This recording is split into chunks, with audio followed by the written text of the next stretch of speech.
here's why. Because if you went to a hardcore Latin Mass community, are you going to find weirdos? Yeah, totally. Right? I've met some awkward dudes in the Latin Mass communities, man. Like, dude, you need to learn how to be social because you can recite the Summa in Latin, but you're a weirdo, bro. I mean, you're a total weirdo, right? Right? But they're not a heretic, and I'm like super cool with that. If you're a social oddball, okay, you might be Rain Man or something, but I'm cool with that. Because I would rather have a house full of socially awkward people than a house full of 70% heretics. Go to a Latin Mass community, do you know how many of them believe in the real presence? 99.9. Do you know how many of them go to confession frequently? Like all of them. Do you know how many of them have like between 5 and 15 kids? Like all of them. How many of them practice contraception? Like none of them. How many of them know how to vote properly? Like all of them. So why would you crush this thing? Oh, there's a lot of reasons.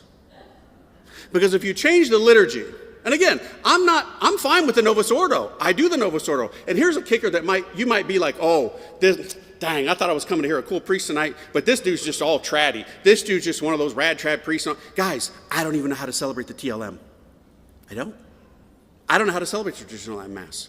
But even I can see that there's something wrong. There's something wrong with this just almost violent attack against it, suppressing it, making them do this stuff in like caves practically, or a high school gym, or some place down the street in a park. What? Why would you do this? I can tell you why. Because when you want to change doctrine, when you want to dork around with ageless teachings, you got to seek to change this. Why? Because the Latin Mass is hardcore, in your face, catechetical, evangelical teaching of doctrine. And if you can't see that, you're not seeing right. I see it, and I don't even know how to say the traditional Latin Mass. I'm like the JP2 generation. When I had my conversion, things were fine, and there wasn't problems. But I can tell you this, with all these attacks against it, I have never desired to learn it more than right now. Because the people that I see attacking it, they ain't the Fulton Sheens I'm looking for. No.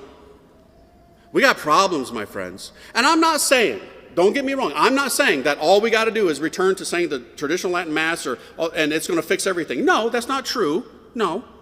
But it's going to fix a lot. We're going to make some serious correctives where we can bring about a Eucharistic revival perpetually if we just have the courage and the humility to say, you know what, we kind of botched this one. We kind of allowed too much of the spirit of the world into this thing, and we got to get back to some of these things like altar rails and maybe like all male servers at the Mass. I know I'm going there. We're going there, right?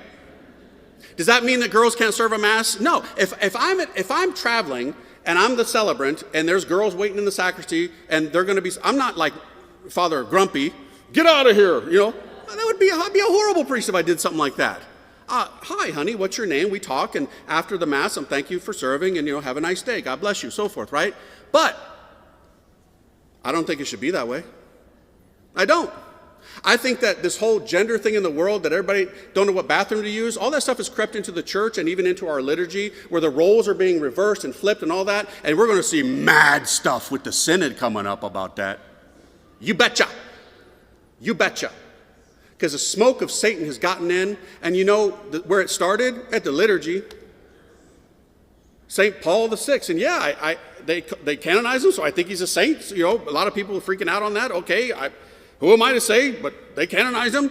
He said 1972, unfortunately on my birthday, really stinks that he said it on my birthday. June 29th, 1972, the day I was born, that holy pope said, the smoke of Satan has entered the church. I'm like, great.